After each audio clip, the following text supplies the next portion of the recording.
Welcome to episode 20 of the Untitled Mike Ashmore podcast. My name is, of course, Mike Ashmore, and these are pajamas. So there's no sports to cover right now. There will be soon. Hopefully there will be an Atlantic League season soon. Hopefully I'll get to be around guys like Dave LaPoint again soon. When I first started out, I thought I knew everything, I'm sure. I look back on a lot of what I did back then, and it is just excruciatingly cringy. My first year or two doing this was pretty much a lesson in a lot of things of what not to do. And someone who was always great to me back then has always been great to me even now, Dave LaPoint, former Long Island Ducks manager, Bluefish manager, Rockland Boulders manager, but most importantly in baseball, a World Series champion, won it with the Cardinals in 1982, the year I was born. It's just so damn fun to talk to players from that era and just learn, you know. So much I don't know, and there's so much that I got to learn from doing a conversation like this, more of an extended chat with Pointer like the one that we have coming up here. So I hope you guys are able to learn as well. So without further ado, the first intro video shot from inside our new home, episode 20 of the Untitled Mike Ashmore podcast, featuring Dave LaPoint. All right, guys, welcome back to the Untitled Mike Ashmore podcast. I have not heard this man's voice in so long, and it was so good to catch up with him a little bit before we got started, and we've got a lot to talk about going forward. I've got 1982 World Series champion and one of the best guys to be around in the Atlantic League for such a long time. Dave LaPoint is on the pod. Dave, how you doing? I'm doing great, Mike. I hope you are all safe up there, and congratulations on the new wife, the new house, and hopefully we'll get things going again. You won't have to stick around that house so much. Well, I'm glad you said house and not wife, but yeah. So I'll get out of the house, get away from the missus a little bit. It'll be fun whenever we do get back going here. But I guess what have you been kind of doing to stay busy with? Really not much going on sports-wise right now.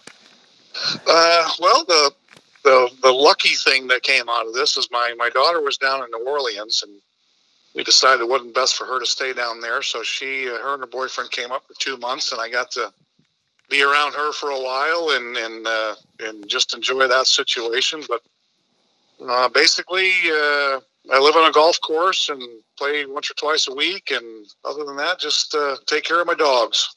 That sounds like the life right there. That sounds like the ideal retired ball player life right there, Dave. Retirement's not bad if you do it right. Yes. Has it been, I guess, kind of start from the end and maybe work our way back, or however it's going to go, but has it been weird to kind of be out of uniform for the past couple of years? Because to me, for as knowledgeable and as great to work with as you've been, it feels like you're a guy who should just kind of be one of those lifer guys who's just in uniform in some sort of coaching role all the time. Has it been weird to be away? Well, luckily, I'm still involved with the Cardinals quite a bit and do their Legends Fantasy Camp. Yep. And I've been doing that for 16 years now. So that kind of, 3 times a year, you're back in uniform and you're around the guys and you got a glove on and you're telling stories. And, telling stories is the better part of my career. So right in my wheelhouse there. But, yeah, I when after I got let go by Rockland, thought I would get another job soon enough, but it just never happened.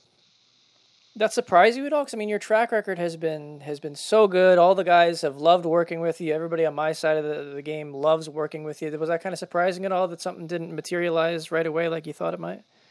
Yeah, I mean, I'm surprised that I never got a job back in the Atlantic League.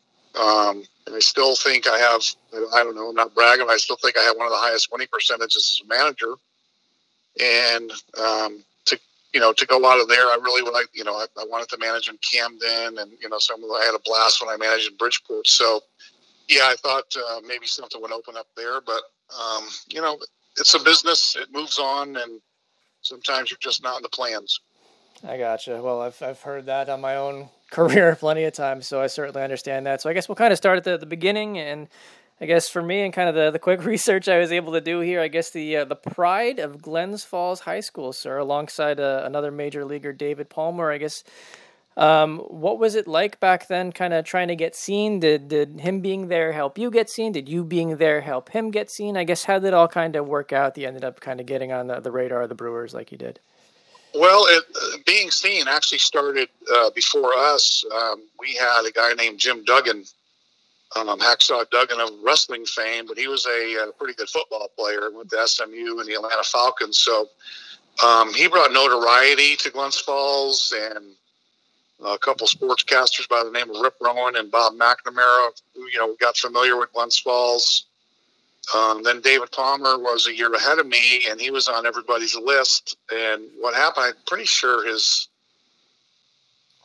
junior year or senior, I forget which one it was, but he was quarterback of the football team and broke his leg. So a lot of the times when he was supposed to pitch, he wasn't there. So I got to pitch in front of all these scouts that were coming to see him. So that kind of paved the way for me. Yeah. I was going to make a Jim Duggan joke at the intro. I'm glad I didn't, because actually there was some relevance there and kind of to getting some eyes on you. But Brewers 10th round, 77. Is it just a phone call at that time, or how does that kind of work out that you find out that that's who picked you? Yeah, actually, back then they had the scouting bureau, and where everybody's name was in a hat, and they went off of that quite a bit. But I was actually pitching. I think we were having an American Legion scrimmage, and I was up at Glens Falls High School pitching, and all of a sudden my mother and my uncle come riding up, screaming out the window, you got picked, you got picked. So guy named Jim Balmer and Dee Fondy called me from the Brewers, and let me know what was going on, and every kid's dream. Yes. So go to Pro Bowl. You go to Newark, New York, which is about, I think, 3.5 hours or so away from Glens Falls. Did that make it easier to kind of make that transition, that you were somewhat close to home that early out going into Pro Bowl? Well, I mean, it made it easier for the fact that, a couple of times things weren't going my way. It was real easy to get on a bus, go home, and say, I've had enough of this. that happened once. But, the people that I lived with as a host family had relatives in Glens Falls, and I went to school with their nephew. And that transition made it real easy. That, you just don't know what you're getting yourself into when you sign a pro contract, and a little bit different than your everyday high school life. So, but, nothing really ever seemed to bother me. I never got nervous about situations. So it was what it was. And if you listen to your coaches and you train properly, you had a chance to go in someplace. Yeah. Just kind of looking at the back of the baseball card, I see Burlington in 78. I see Stockton in 79. And then I see you make the jump to AAA in 80. You skipped AA entirely. Was that common back then? Was that just a sign of how well you were doing? Because your numbers were pretty good at that time. I guess, how did that all kind of play out that you ended up going to Vancouver?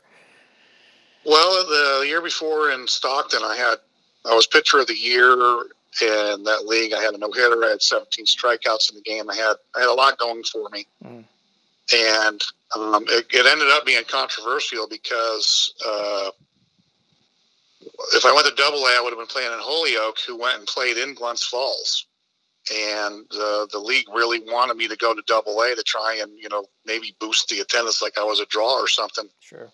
But in my mind, I think I belonged in AAA, and I was happy with it. So, the sooner you can make that jump, it's one less level that you have to prove yourself at. So I was pretty happy. And then at the end of 1980, I got called up to the big leagues with the Brewers. So everything kind of fell into place. Yeah. Was the PCL back then, was it what it is now, where it's a very hitter-friendly league given the altitudes, or was it not that way as much back then? Oh, no. When you get in those light air ballparks, and luckily for us, we opened the season and that Phoenix trip, Phoenix, Tucson, Albuquerque, and I think Salt Lake City was the other one, that the balls really flew out of the ballpark, and you had to be, really, really conscious of keeping the ball down. And then my home field was Vancouver, which was a pitcher's heaven. So, sometimes during the year, the schedule works in your favor. Like you said, called up by the Brewers the end of 80. What is that moment like when you find out you're getting called up? And I guess, what is that experience like to make the debut like you did?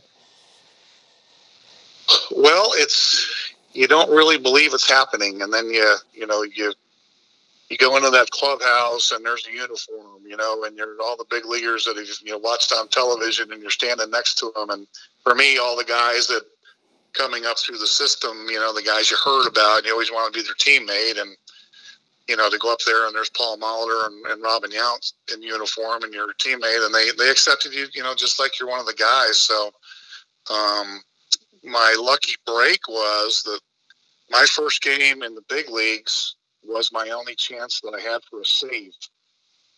And we were playing in the old Minnesota ballpark, Metropolitan Stadium. And we had a 2-1 lead in the seventh, and Buck Rogers gave me the ball, and he said, "Listen, this is yours to win it or lose it. Go out and do your best." And I'm 1 for 1 in save opportunities. Got that going for you, hitting 1,000 there. Nothing wrong with that.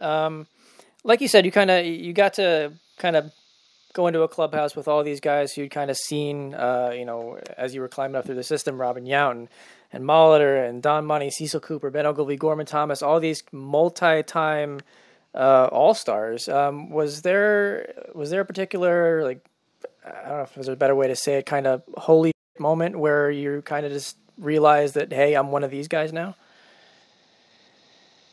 Well, I think it was after the game I got the save, and of course you're on cloud 9, and you head over to the bar after the game, and they're coming up and they're hugging you and high-fiving you, and doing whatever they can, and you're just as happy, as a veteran, you're happy for a rookie. You're almost as happy as a rookie is that, you had a great day, and everybody always remember their first chance. So I think it was right then and there that you're accepted, and you know what, you did good and you belong here. So, but it wasn't until '82 that I actually made the team out of spring training. Yep. That then you feel really like you're a big leaguer, and all the work you put into it is well deserved.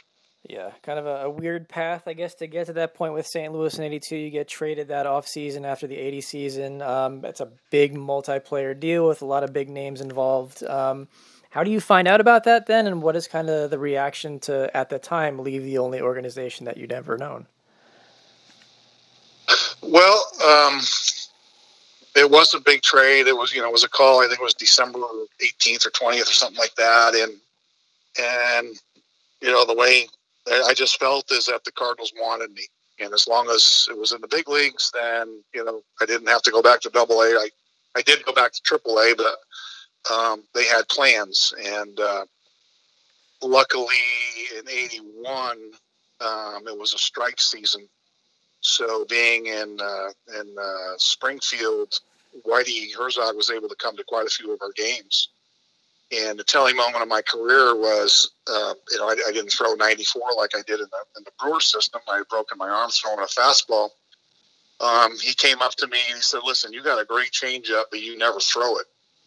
And he said, "I'm going to be sitting behind home plate tonight, and I've already told your catcher, and I want you to throw 70% changeups." And I looked at Whitey. I said, "I'm no, math of a genius here, but if I throw 100 pitches, you want me to throw 70 changeups?" He goes, "And I'll be sitting behind home plate." So I did. And it was against a really good Oklahoma City team that had Ryan Sandberg, Bob Dernier, and Ozzie Virgin, a few of them guys. And I think we won 10-0, and I struck out 13 guys. And he said, "When this strike is over, you're going to be in the big leagues, and don't ever forget this pitch." Well, fast forward to '82, I'm pitching a game against the Dodgers in L.A., and pretty good lineup they had with Say and Garvey and Reggie Smith and all them. And I threw 6 2/3 innings. I threw 96 pitches. I threw 70 changeups. So right then I was established as a changeup pitcher, and the way it got put into my head is if they don't make an adjustment, neither should you. Just keep throwing it. At that time, did he just want to see you be less reliant on that fastball and kind of work more on your secondary stuff? Was there more of a motive behind that? I guess what did you think he wanted to see out of you at that time? Well, it was always, everybody fastball slider, how hard you can throw and everything like that. And he was the first one to put in my head. He goes, "Listen, your changeup is the equivalent of a 95-mile-an-hour fastball. It has good movement. It looks like a strike. It ends up a ball." So he just gave me confidence and let me know that was a pitch that would work in the big leagues if I continued to throw it. Yeah. You mentioned Whitey. I was going to ask you about him further along, but I might as well do it now. Just looking at what he accomplished as a manager, he's never one of those guys who gets mentioned as one of the all-time great guys, and that doesn't really seem like that's fair to him, again, given his accomplishments. So what was it like kind of playing for him? Because it seems like he was kind of ahead of the curve with the way he kind of thought about the game based on what you said there. Yeah, and, he basically had Whitey metrics that was way ahead of Saber metrics. And everything with his head. He was just so far ahead of every other manager. And as I said, he's the only manager I ever played for that nobody on that bench or in that dugout second guessed anything he decided, any move he made.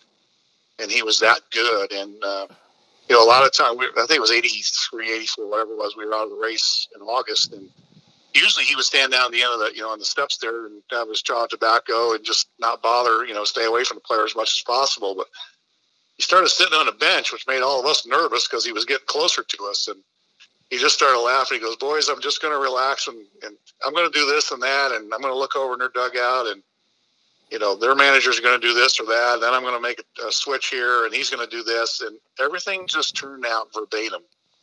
And it was an amazing mind.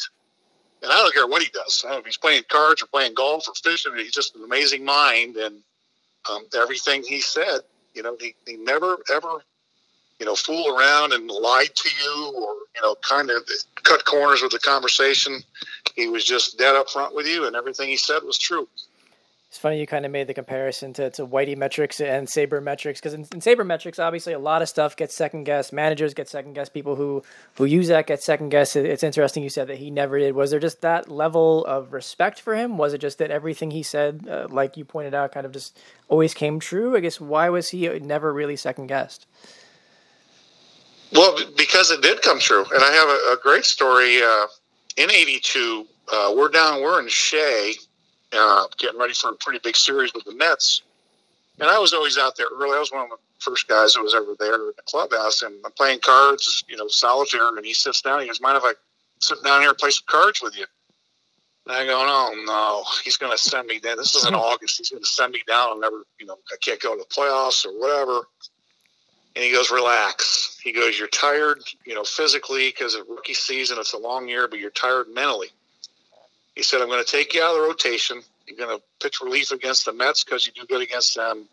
You pitch relief against the Pirates because you do good against them. And then you're going to start the game in Montreal that we clinched the pennant. And I pitched against the Mets. I gave up a home run to Foster in the 10th. I lost that game. I won a game in relief against Pittsburgh, and I started the game that we won and clinched the pennant. So this is him just being himself. And you just look at the guy and like, how does he know this stuff? Yeah, that's incredible. And as a manager, I tried to be like him as much as I possibly could. And he did little things like, even in spring training, he would tell you, the night or two before, you're going to play this game. I know you got your family down here and I want you to, play in front of them. Or, he just knew more about you as a person than as a player.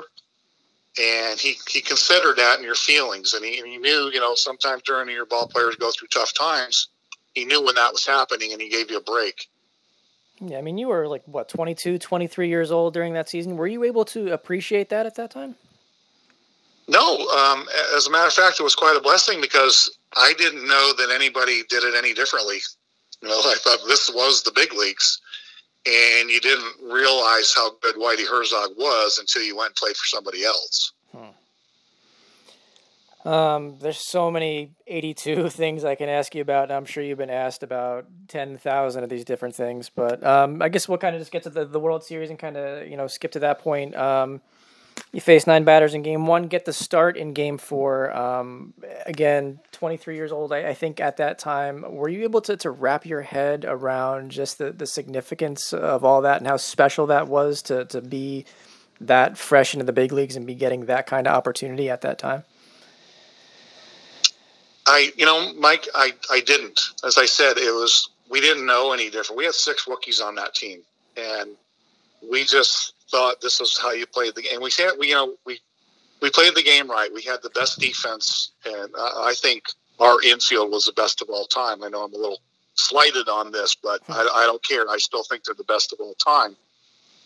And, you knew if you put the ball in play, if you didn't walk anybody, you had a really good chance of winning. And that's what he, established. That's what he drilled in our heads over and over and over. And, don't be afraid to throw a strike. And now I'm going into the World Series, and he pitched me in game 1 at home in relief, just so I would get used to the crowd and the atmosphere and everything like that. Because he knew I was going to start in Milwaukee. Yep. And in '82, I think going into that stretch or whatever, I was 4-0 in day games, and I was 5-0 on the road, or flip flop. So I was pitching a day game on the road. Well, there's the Whitey metrics. It played into our hand that was going to be the best game for me to start. Was that a kind of a mental thing for you as well? Kind of just him kind of maybe catering to a position or a game where maybe you felt like going in you would have the most success? Well, he knew something, because later on in my career, I hated day games. I hated, it just changed your whole routine throughout the day. 6 days a week, your night games, one day you play day game, it changes the way you sleep, the way you eat, everything else. So I really didn't like day games, but, it's the World Series. And it was fun because one of the guys that basically was my mentor in Milwaukee was Moose Haas. And I had to start against him. Yep. So the bullpen's there, you're warming up side by side.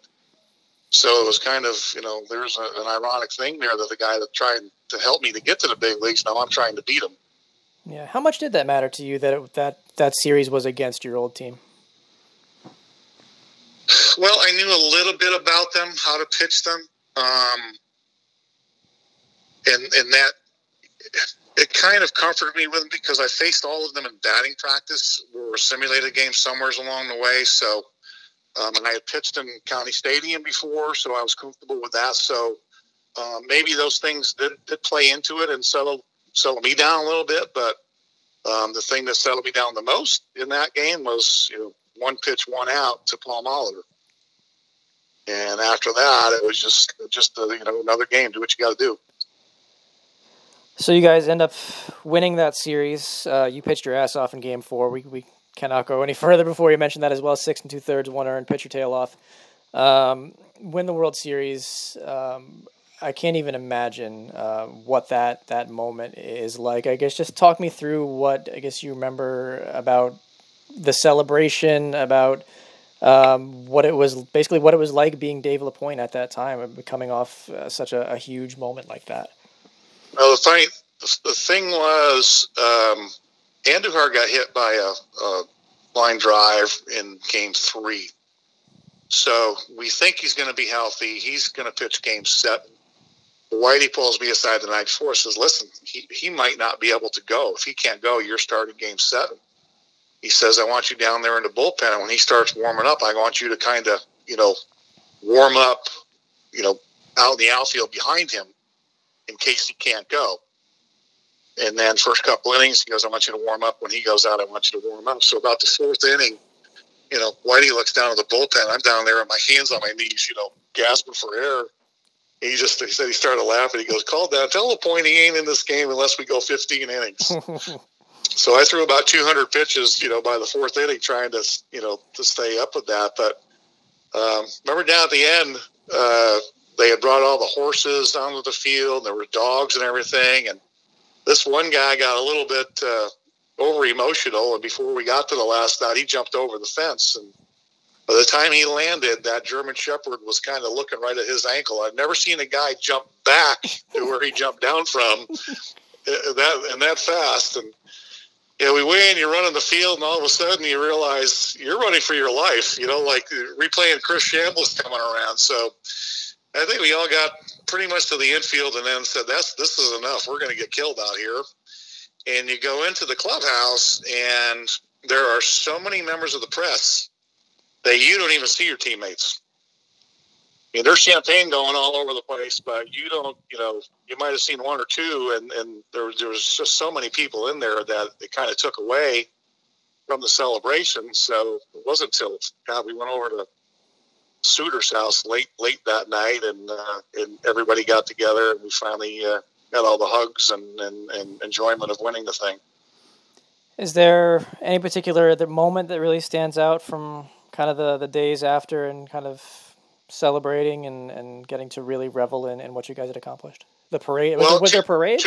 Yeah, the parade was unbelievable, and there is no better baseball town in St. Louis.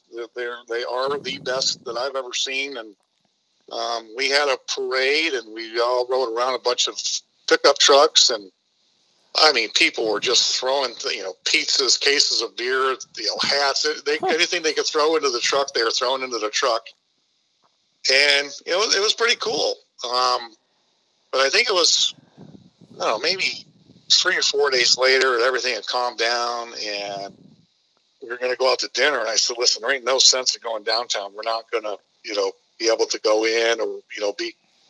So we went the other direction. We went west about 45 minutes to a restaurant and walked in, and everybody stood up and gave us a standing ovation.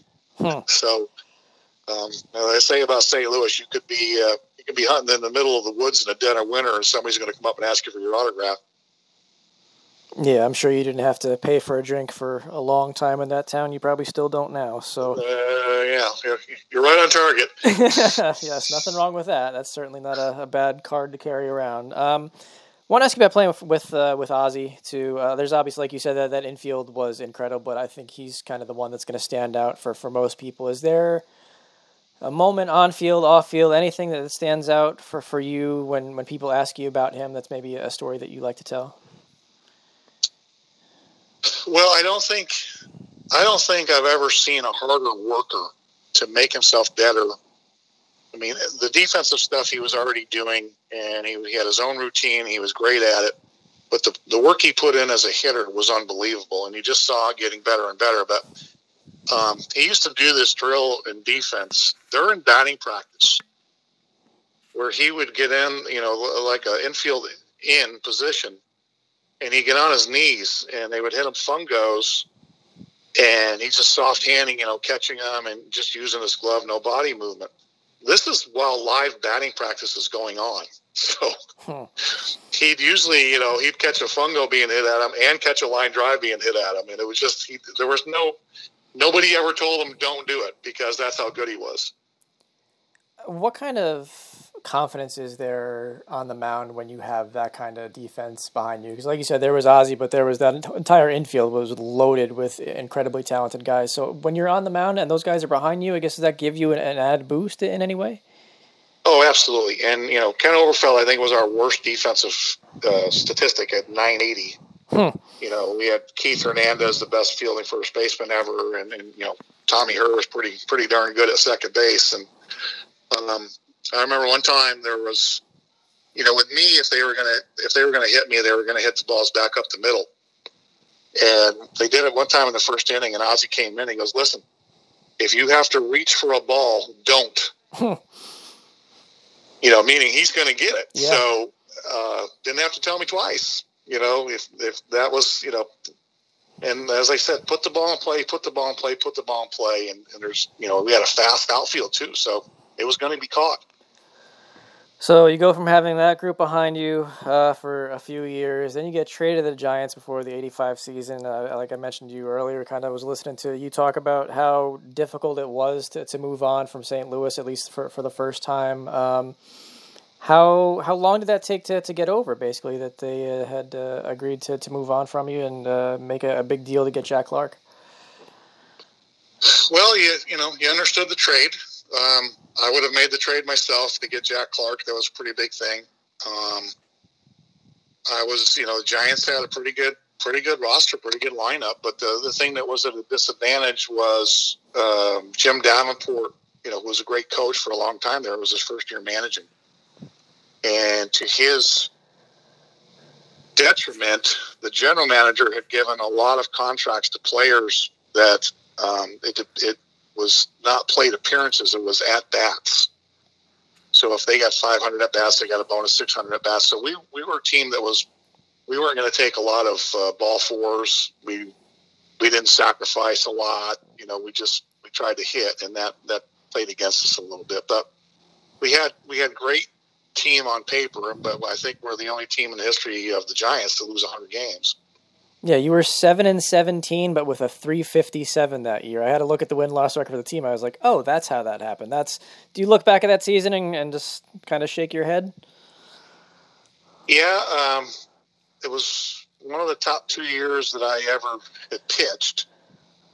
Like I said, in our 17 losses, I think we scored 29 runs, and I think I drove in 7 of them. So it was just one of those.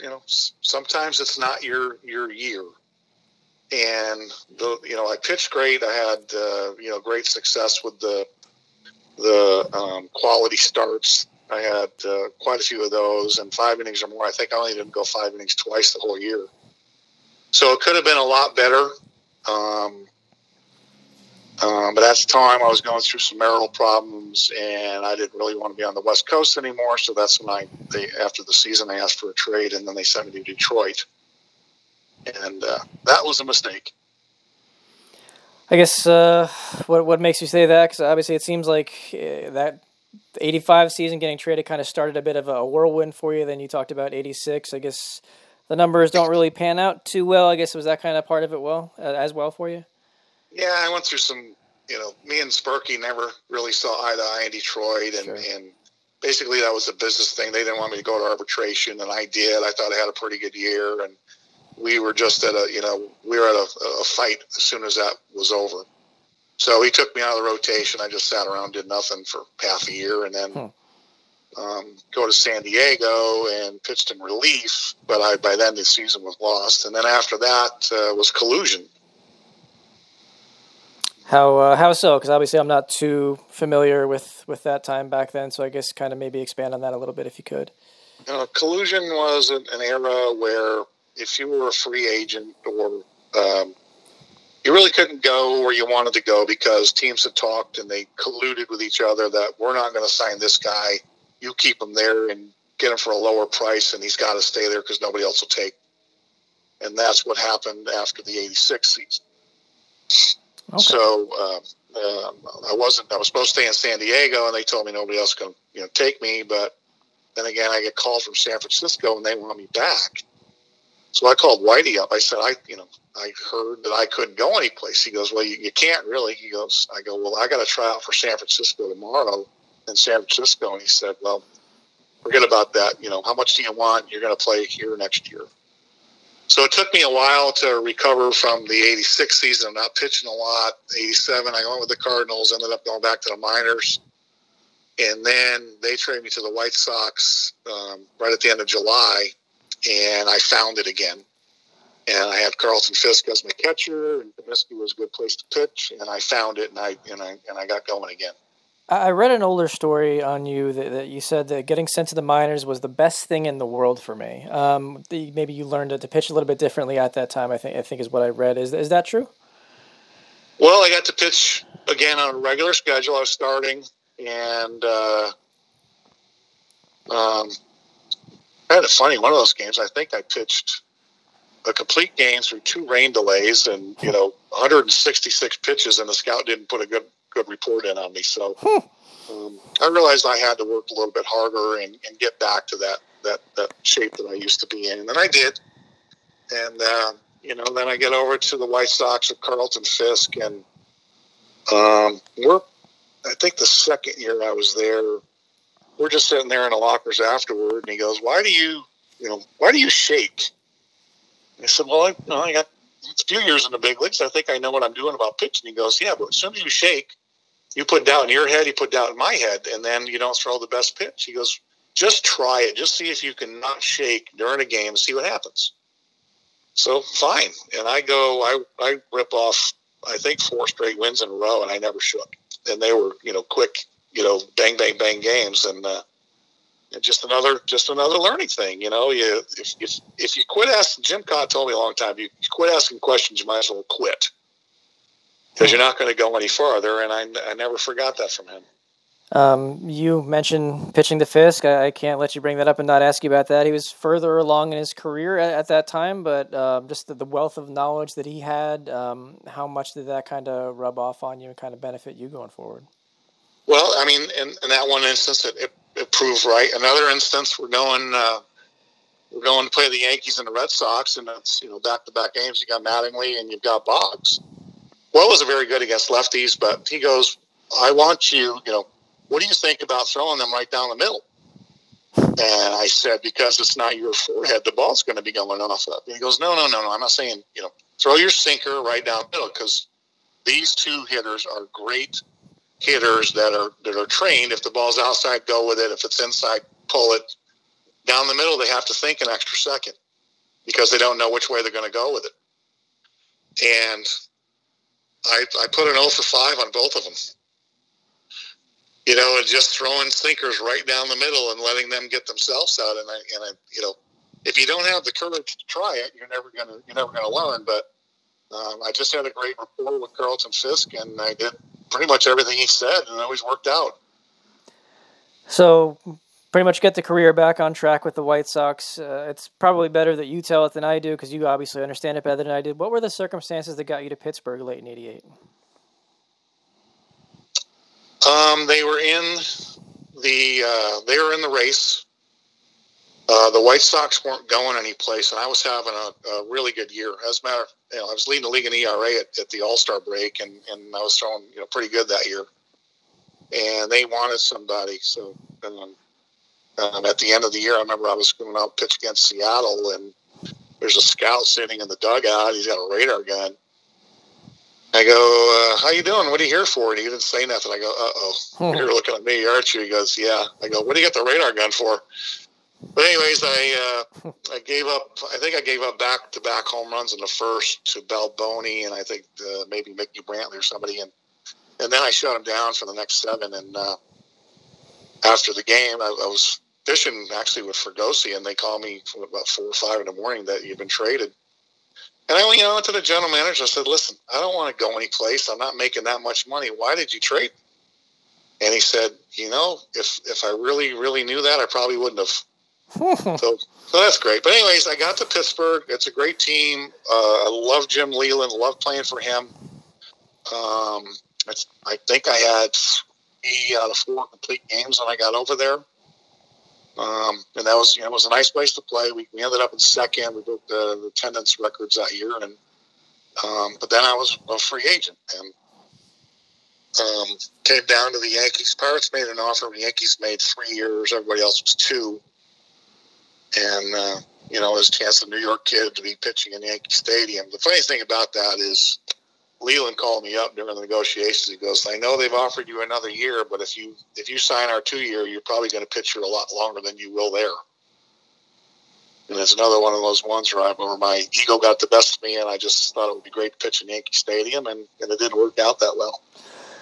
Yeah, you talked about pitching for the Yankees. You're there for 89, 90. It feels like most people in this neck of the woods kind of remember you as a Yankee, even though you were there for only 2 years, and it was kind of an up and down time. When you do think back to that time with the Yankees, is there anything that kind of stands out for you memories-wise? Obviously, there's a few obvious things to ask you about, but just in kind of your head. Well, when I signed the contract, we pretty much had an all-star team. We had, Winfield and Jack Clark and Rick Rhoden and Ricky Henderson, and we just got Steve. So we had a bunch of good guys, and then everybody got traded before we got spring training. So, one of my greatest things that ever happened to me, that first start of spring training, I come in after the game and do my weights and kind of cooling down everything, and I look up and there's Whitey Ford, Mickey Mantle, and Billy Martin having a Budweiser over in the locker, across the room. And Whitey goes, hey, Lefty, come on over here and, talk some baseball with us. And I'm going, oh, my God, there isn't another guy in the world that would love to be in this position right here that, sipping a Bud Heavy, drinking with Whitey Ford, Mickey Mantle, and Billy Martin. So too bad it was well before the cell phone ever was invented, but that was a great thing. But, that first half, I ended up blowing my shoulder out with the Yankees. I got surgery in August. We had 5 general managers, I think, throughout that time period. And I remember I was laying in the hospital bed in Detroit watching the Yankees play the Tigers, and Dallas Green comes on after the game, and he goes, we're struggling a bit. We don't even know where LaPoint is. And I'm going, how do you not know where I am? You just, you signed all the papers for me to get this surgery. Yeah. So I quick tell the doctor, listen, I got to get up to Detroit next day. I didn't really check the schedule. I just had to go see Dallas and make sure, he knows where I was and I wasn't in trouble. And by the time I get up there, Dallas was fired. I walk into his office and there's Bucky Dent as the manager. So we were in a little bit of disarray at the time, and we didn't, we went through the, Mattingly, I think, had that streak of 7 home runs in 7 straight games, and then we had Kevin Moss, who had the first year, and then we went through the Deion Sanders era. So it was fun. There's not a baseball game that I haven't been in that hasn't been fun, but it was a fun time, and we showed signs of life, but then we didn't have the horses.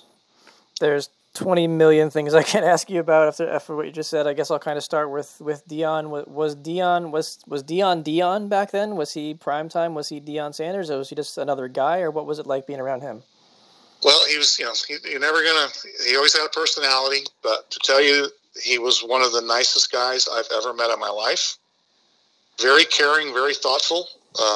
Whenever they sent him, whatever direction they sent him, he always kind of left some personalized notes in guys' lockers to say thank you, and good teammate, good guy to have around. Want to ask you about the conversation you had with Whitey Ford and Mickey Mantle and some of the Yankees legends too. I mean, if those guys called me over, I would probably shit my pants. Let's be honest. So, when they call you over, what's that like? What's that conversation like? Are you in awe? Are you able to kind of hold just a normal baseball conversation with that caliber guy? What's that like? Well, I knew Whitey from early on in spring training. The Yankees, when you go to camp, they have all of their Hall of Famers and everybody walking around in uniform. So you're kind of on awe the first day that you get down there and you see all these guys. But my first year, Tommy John's making a comeback and Ron Guidry's making a comeback, and they're in my throwing group, and Whitey Ford is our mentor. So I remember I'm on and on throwing, and 3 of them are standing back to me. I just stopped. I go, what am I ever going to do that's going to impress you 3? And Whitey just started laughing. He goes, Lefty, just buy us a few beers at the bar tonight. We're good with you. I said, you're on. So that kind of broke the tension. And Mickey, I had a tie between. I knew Roger Maris used to come into our dugout or clubhouse quite a bit in St. Louis, so I could tell some Roger stories. And Billy, I pitched against his teams a lot when I was with Milwaukee and those. So kind of, we knew of each other, but basically I didn't talk. It was just, I'm going to listen. And Mickey just had that Oklahoma drawl, and he was just really, really fun to listen to. And he had just told great stories. And, something I'll never forget. Yeah, I think Roger's probably the guy out of that group who maybe there's the least known about personality-wise with him. What was it like being around him? Well, he was best friends with Whitey, and they were hunting and fishing friends. And he was, I think Roger's from South Dakota.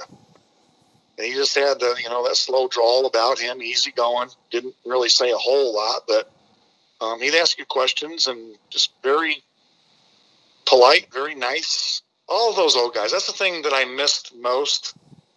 When I was coming through the big leagues, every year in the big leagues, all these old timers would just come back in, and without even advance warning, they would just come in and say hello, sit down, talk some baseball with you, and you learned a lot from it.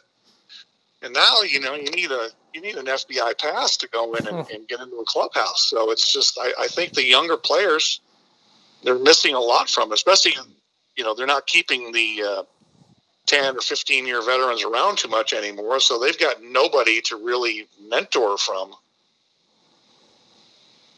Yeah, that's certainly fair. In my experiences in big league clubhouses, you certainly see that a lot less. Pretty much old timers' day is really the only time when you really see those guys around too much, which is a shame. But there was one other thing I want to ask you about, and I'm sure you kind of have an idea. It's coming as well, since it's a Yankee story I've heard you tell quite a bit, is just the being on the mound when Fay Vincent banned Steinbrenner. I guess, what is that like, kind of hearing that cheer as you give up a home run in your own ballpark? Yeah, that was a tough one. Pitching at home against Detroit, and I gave up a home run to Cecil Fielder. And as the ball goes over the fence, which is normally not a good thing in Yankee Stadium, everybody just goes wild cheering and standing over. They're coming down. They're charging the field. They just announced Steinbrenner had been suspended. And I'm like going, man, this, what is this? This is his house. You're cheering like this. And I said something in paper. I said, it's the worst feeling I think I've ever had on a field. And George really respected that I said that. And always treated me nicely, whenever my son was ever around him. But it was kind of scary because you thought they were going to come over the fence. And that would not be the crowd I want to see coming over the fence at me. No. Hear a lot of stories from kind of Sparky's time of guys being on eggshells when George was around. It doesn't really seem like that was the case kind of in your time in the Yankees. Is that fair to say? Well, the only time, if you never wanted to be the PR guy, Harvey Green was around there when I was there, and then I think since he went to the Miami Dolphins, he might have retired since then. But I mean, this guy got fired, I don't know, 7 times while I was there. They would just take it out. Those front office people, man, they had to go through a lot. Players he left alone. If the players, Winfield is the only one I think he had a real beef with, but he would, if you said you needed some. I remember one game. Usually you'd like to go out and run a little bit before the game and get your blood flows, get a sweat, but it's kind of tough in Yankee Stadium. So they got the thing called the Stairmaster in a club. I got one at my house, and I was using it, and I used it before the game, and I went on a little winning streak. And I just happened to say in the paper, this I'm using the Stairmaster, seems to get me loose early, and I start off pretty good. The next day, there's like 6 of them in the clubhouse. So he was like that. If it was going to help the players, he was going to go out and get it, and he always did. It's interesting to see that side of him, because that's not really a side of his story you really see told too often. It kind of gets painted as honestly a bit of a dick, and that wasn't really the case. I know he's paid for a lot of people's educations and done a lot of stuff on the side, and I'm sure you have a lot of stories like that as well. But it's good to hear that side of George as well.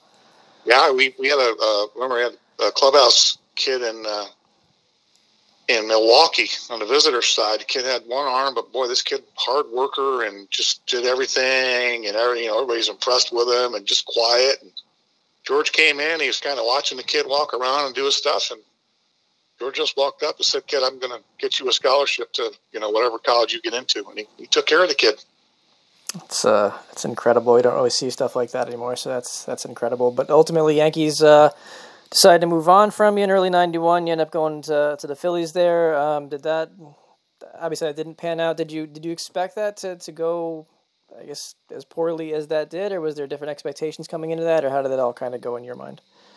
Well, they decided they were going to go with Dave Island and Steve Atkins, and who both had, they're coming up. They were great pitchers. They were strong, and we were kind of out of the mix. So the only thing that could have worked out better was they released me.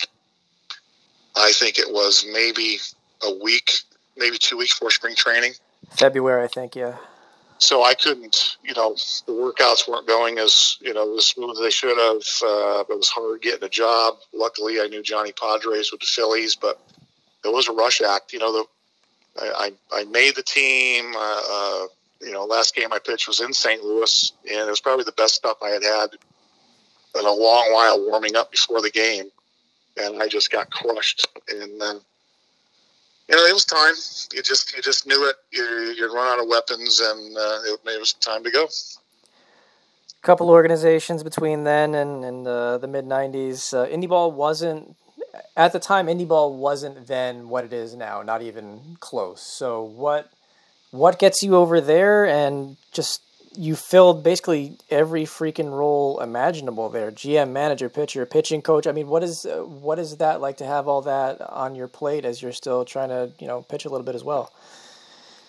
Well, I wasn't doing, I was a pitching coach in Venezuela during winter ball. Okay. And I kept sending resumes out every place. And it wasn't real cheap sending resumes from Venezuela through a fax machine. And finally I got answered, and who hasn't heard a lot of great stuff about Buddy Harrelson we knew a lot of the same people. So when I got back to the States, he gave me a call, and I rode down there and saw the stadium, and, just a remarkable place. Like, this is independent leagues. This is better than any AAA stadium I ever played in. So just me and Buddy hit it off, really good. Don McCormick was the manager. We really hit it off really well. So just kind of fell into place. And the more they knew, the more they found out that the amount of people I knew, all the things that I knew about baseball, then it just made it easier for them to give me a contract. Yeah. I guess what is that transition like to indie ball at that time? Is it difficult in any way to kind of, because obviously the rules are so, not the rules, but just kind of the way things are done is very much so relaxed compared to affiliated ball. Is it different? Is it a difficult adjustment for you in any way? Well, now 95, 96, I managed, general manager, and coached the Adirondack Lumberjacks of the Northeast League. And we started, I think, in the whole building, we had one folding chair, and that was it. So I had to hire the people, order the computers, order the desk, order the uniforms, do the concessions, everything else like that. So I grew up in a hurry. And it was the most fun I think I've ever had just doing all that stuff, because I've been raised in baseball by the right people and the right organizations, and tried to remember as much as I could. So in my hometown, there was kind of a lot of pressure, but we ended up winning the inaugural season of that, and broke the attendance record and everything else like that. So that was fun. Now I learned a lot. I learned about insurance premiums, ordering food. The original ownership had promised me, I think, like $300,000 in work capital, and they ended up giving me 40. That's a bit of a difference. Yeah, so I remember, like, 2 days before opening day, I'm on the phone canceling every promotional that I had, scheduled. That we just picked out 15 of the best giveaways, and we went with that, and it all worked out fine. But then I went back to coaching with the Cardinals in minor leagues. I learned a little bit about that. I learned a little bit about scouting. So when I got to the Ducks, there wasn't too much that I didn't know about in the world of baseball. You're getting a lot of kind of veteran guys with different approaches there when you're in the Atlantic League as well. Are you able to be more hands off there compared to maybe how you were when you were coaching the Cardinals organization? Was that a bit of an adjustment as well? I guess how did you kind of find that? Well, no. Now when I got to the Ducks, now they, real shortly into it, they, Mac would get some guys, Buddy would get some guys, but then I knew a lot of people, a lot of agents. So I was an agent for 1 year, so I knew, all the other guys. So they quickly put me in charge of that, and we got some, some good guys there to start off with, and got very competitive. And then, you'd go along, and it was part of the business, and then, you think you'd have your team, really, really, suited, and Frank would have his eye. Frank Bolt would have his eye on somebody he wanted, and he's the boss. He writes the check. So if he wants to get a guy, you go out and get him. Yeah, of course. And we would do that, and try and most of the time the guy he wanted was pretty good, and we made it work. And then that's just the way it worked. You'd have your idea, Matt would have his idea, Buddy would have his idea, but Frank was the boss, and whatever he said went, and we learned to deal with it, and we had a lot of success there. Certainly worked out for you in 2004, being a part of that championship-winning team. What do you remember about that? Ooh, that was a tough one. Going over there, let me see, the playoff game to win the first half was in the second half. We had to take the ferry to Bridgeport. I want to say August 13th was the day. And I just remember there were so many people from Long Island were on that ferry, so there was a lot of pressure on us. That was the most exciting game that I've really, really been a part of. And I think Kamara Barti and Kevin Baez had some really good games there, and we ended up winning. So now we go to the playoffs and playing Camden. It was tough on us all year, and I think their shortstop was a smack talker, and one of our guys, Matt Garrick, slid in the second base, and this guy just wouldn't shut up, and it just kind of got us over the edge, and we took off from there and won that thing. But what a great celebration, and it was fun. I can't say I didn't have a non-fun time in the Atlantic League. I enjoyed every minute of it. That staff was loaded too, especially having Pulsifer there. How much of a difference maker was he on that team? Another one of those guys that I didn't know. When I was an agent, I was supposed to go look for them to possibly get them to sign with us. And, Pulsifer, Isringhausen, and Paul Wilson. And I went to watch him pitch, and I said, my God, there's he's got a violent motion. This guy is going to break down. Every part of his body's going to break down. And then we end up getting him. And he was one of the most competitive. He'd be in the dugout, like 1 second doing a Harry Carey impersonation, and the next second, yelling at an umpire, the next second encouraging his teammates. And he was just a really, really, good team guy to have around. And plus he could pitch. Yeah, especially in that league, too, where a lot of guys had not seen a pitcher of that caliber yet. That was quite something to see him back at that time. Obviously, he went to Somerset way down the road and kind of did the same thing there. But curious about the pitching coach role in 2005. I saw you remember you stepped down there for a little while, then ended up taking the job in Bridgeport a little bit later. I guess what kind of went into making those decisions? Well, Buddy knew that I wanted to manage. And I think Willie Upshaw decided he was going to retire. Something went on that he couldn't come back. So Buddy goes, you want to go over there to Bridgeport and manage? I said, without a doubt, I want to manage. So I think the year before they were 30 games under 500. And then we went in there and took over and got the people that we wanted, and we finished 28 games over. So that's 58 game swing in 1 year. So that was pretty exciting.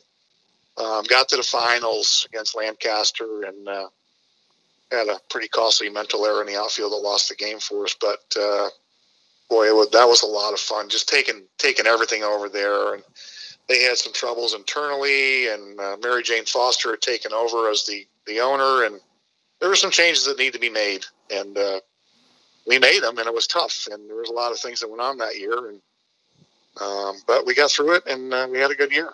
Yeah, Bridgeport obviously, as a city, as a ballpark, has a bit of a reputation, and we don't need to dig into that too much. But was it difficult to get guys to try to come in and play there?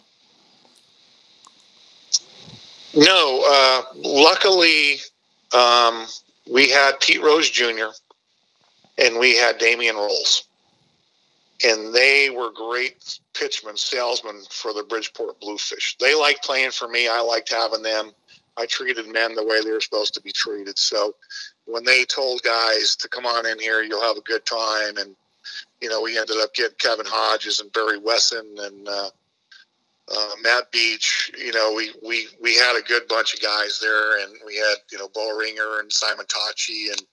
And we just had a good bunch of guys there that when they came, there wasn't much else to do in Bridgeport. So you came to play baseball. Yes. That's the nicest possible way of putting it, I suppose. Going back to Long Island, was that always part of the plan? Were you expecting to be in Bridgeport for a while? I guess, how did that all kind of play out? Yeah, I was, and loved it there. Stayed at the Holiday Inn, could walk to the ballpark, could do whatever I wanted to. My wife was with me, and we had friends there, and it was a good place to be. And but winning manager of the year and doing all the other stuff. Well, Frank didn't want me over there any longer, so he came and got me and took me back. Was it weird kind of sliding into that manager role over there right away? Yeah, because and although I love the Ducks and everything like that, I didn't want to be the guy that pushed Don McCormick out. Yeah, we were really, really tight as a manager and coach, and I didn't want to see him go. God, he'd been there forever. But that's the way it worked out, and it was basically I was going to manage the Ducks, or I was going to have a job. So I took that. So tell me about 2009 then, when Gary comes. How does that conversation go? Is it, hey, do you want to stay on as a pitching coach? Is it, Gary's coming on, this is what you're doing? I mean, how does that all kind of play out? Well, I was still going to be in charge of the player personnel, and they weren't going to change my salary at all. So, yeah. Of course, I mean, I knew Gary a little bit. I pitched against him a lot. He's one of those guys on the other team who hated him, but when I got to know him, he was a great guy. So we ended up, getting along very well and had a lot of fun there. But it was that. Let me see. The Gary Carter season, was that the John Rocker season? Let me look. That's a good question. The John Rocker season. Oh God. Yeah, that was interesting. It was never boring around there. That's for sure, Mike. Yeah, my John Rocker experiences were that the Ducks were, I'm going to catch so much for saying this, but the Ducks were so concerned that he was going to say something stupid that they closed the clubhouse to media basically before and after games, at least on the road, because of the circus that was. I wasn't planning on asking you about it, but I guess while we kind of wait for me to look this thing up with the Gary year, what were your experiences like with John? He was a great athlete. He was, a nice enough guy in the world, and we worked and worked and worked. And I've never spent that much time with a reliever in my life. Usually, you always work with the starters, and relievers you kind of fine-tune, or, you just get them hot and leave them alone. And we worked and worked with John. We thought we had finally got him straightened out to the point that guys were in the bullpen watching him saying, "Oh, my God, this is awesome. Look at him throw."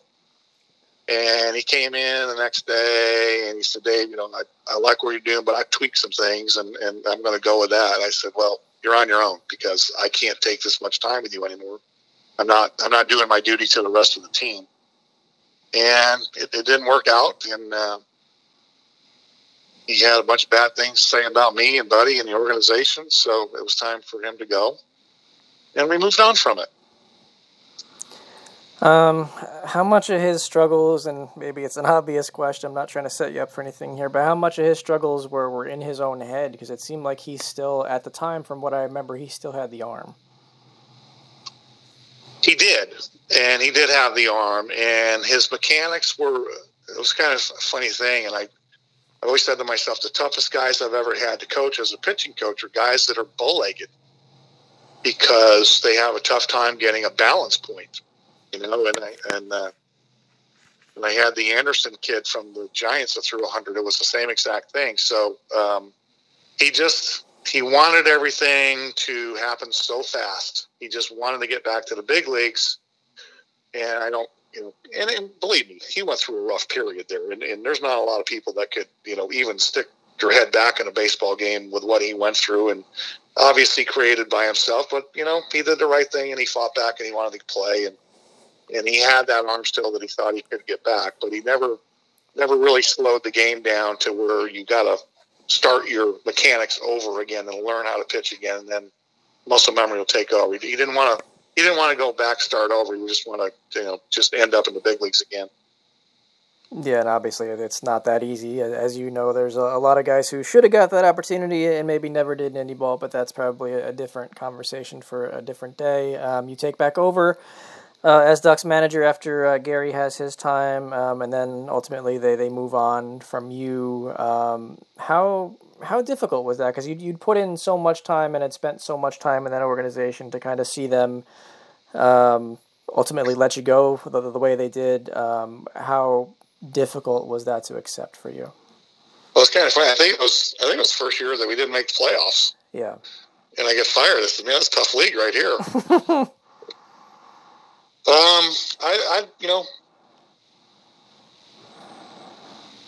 Working for the Ducks, Frank and Buddy couldn't have been, Buddy's the nice guy in the world. Frank's the toughest guy to work for, so that's the way. And for as long as I had been there, from 2002 to 2010, that's a long time. Yeah. And Mike Pfaff's the general manager. He had his own ideas of what he wanted to do, and he wanted to take over getting players. So it was time to go. I was okay with it. I mean, although my wife is from Long Island and we had a great time there around all family and friends and been there a long time, it was okay. And then we ended up in a startup in Rockland with just a beautiful brand new stadium. A little bit more travel in that league, and some of the other stadiums were nice, but that Rockland was a great place. And the owners there were, energetic. They were hands-on. They were doing what they wanted. The second year, we got a lot better. We almost made the playoffs, but I had a little falling out with one of the owners because he didn't think the clubhouse, the clubhouse atmosphere for the players, their domain was very important. And that's not the manager that I am. Yeah. I guess what have you been up to since then? Really, I know you talked about you've done some radio and podcast and kind of media work. I know you're doing a lot of stuff with the fantasy camps. I guess what has happened since the last time you suited up for real? Yeah, so we let me see. Actually, 2008 is the first time we came down here, and I thought I had secured a job at the end of the 2008 season. I thought 2009 I was going to have the job as the manager of the Tampa Yankees, and Cashman was working with me, going to set that up. But what ended up happening is the Yankees win the World Series, and none of the minor league coaches moved.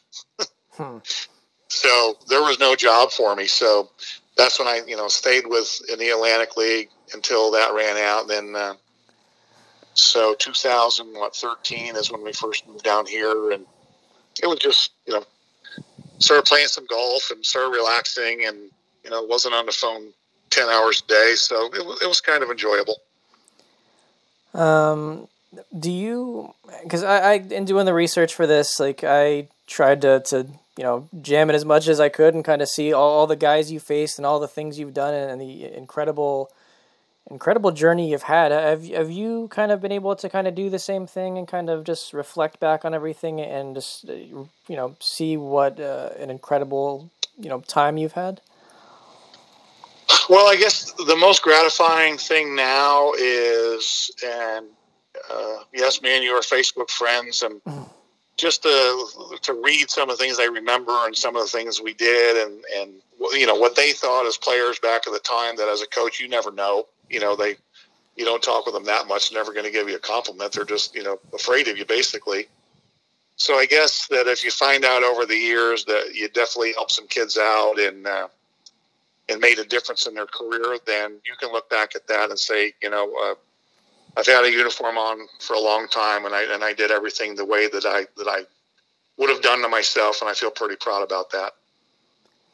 It's kind of a crappy question to ask, I guess, but do you miss it? Do you miss, the everyday, being, in uniform kind of role that you've been so accustomed to? Yeah, I do. But baseball has changed just enough that I don't think it would be that much fun anymore. And I think there's a lot less strategy. I think, there's a lot less coaching going on, a lot less teaching. These kids nowadays, they you can't yell at them. You can't tell them they did wrong, or they're just going to back off into a shell. And a lot of them now, they come through the minor leagues and the organizations and are not taught that much strategy the way all these, when we went through, so it's different. And I don't know if I would, some of the rule changes that have gone on in the Atlantic League, I don't agree with, but that's, Frank has always done that. That's why he's got a great affiliation with Major League Baseball. So, so be it. Yeah, was that tough to see? Because you're an old school guy, kind of used to the game how it is. Not to say you haven't adapted or that you can't adapt, but was it tough to see a lot of these? I shouldn't really get into how I feel about the rules, but a lot of these unique rule changes, shall we say, was it tough to see them, get used in the way they were in the Atlantic League over the past couple of years, kind of seeing that from afar? Well, I can't, the one I don't see any sense to is if they decided to, I don't know if they did or not. Did they move the mounds back to 62 feet in the second half? They threatened that for a long time, but for a lot of reasons, they decided not to do that. And that was the one that they got the most pushback on. I have no problem saying that was the dumbest freaking possible thing they could have ever possibly done, and I'm glad they didn't do it. Why any pitcher would have signed a contract to go there, I don't know. I don't agree with computerized automatic umpires. I think that's part of the game that is one of the best parts of the game. Players and managers and coaches are allowed to make mistakes, but umpires aren't. I don't agree with that. And God, even the umpires that when I first came into the Atlantic League, I mean, they're pretty good umpires, and they all had character. And you had your arguments with guys. Some guys you couldn't. but it was fun. You know, you got to know them, and that's part of the game. And it's just, you know, it's just taking some of the good things out of baseball. I mean, I'm not one of those guys that thinks baseball's broke. Nor am I, because it isn't. I mean, that's a whole conversation I have to be really careful with and not get my ass in the fire on. But it isn't. It's not broken. So to see a lot of this stuff has been difficult too. I guess kind of the last place I should leave it with is just from your time in the Atlantic League. I guess who do you still keep in touch with on a regular basis? Well, Buddy, you know, he's not doing very well, and he's fighting a really tough battle, and it's tough to see him like this. But you know, we're always going to kind of, you know, be in Buddy's corner and hopefully be there for him. But I still, you know, on Facebook with a lot of guys. Probably, you know, Emil, the clubhouse guy on Long Island, Damian Rolls, you know, down here, my coach, Pete Rose, guys like that. So, and Kevin, you know, went to Rockland after I did, and I said, man, you're just going to follow my path the whole way, aren't you? But, it's, you know, tough for him. I mean, I don't even know if he never didn't make the playoffs and he gets fired because a bigger name comes along. So it's just that wasn't fair to him. But he's a great guy, and he'll adapt, and he'll probably just go win wherever he goes. Well, I sure hope so, KB. He's always been a great guy. You've always been freaking unbelievable to me, man. I can't even begin to tell you, A, how much I enjoyed catching up with you and hearing your voice again, but B, how much I appreciate and enjoyed everything that you and I got to do together in the Atlantic League. You from day one, and when I got there in 2003, I didn't have a fucking clue what I was doing, and you could not have been nicer to me and kinder to me and treated me like I've been doing this forever. So I can't say enough good things about you. I'm happy that you're finding a lot of happiness down in Florida and kind of the life after baseball, and I wish you the absolute best going forward because, again, like I said, I miss being around you so much, Pointer, and this was a hell of a lot of fun for me.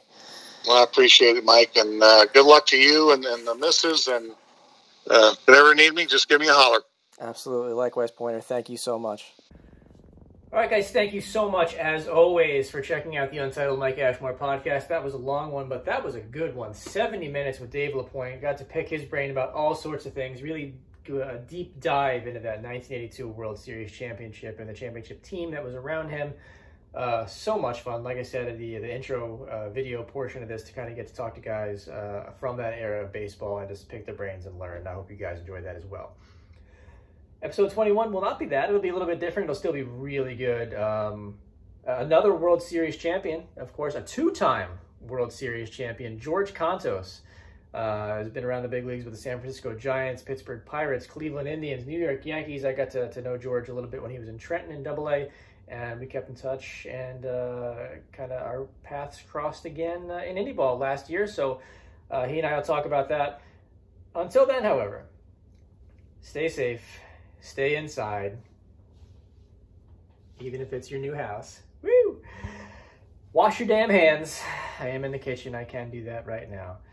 And until then, I'll see y'all soon. Thank you again so much for your support of this thing. It's been so much fun to get to do this and kind of stay involved in sports, even when I am technically not an active sports writer. So thank you guys so much for this. I appreciate it, and I can't wait to bring you guys the next one. Thank you so much.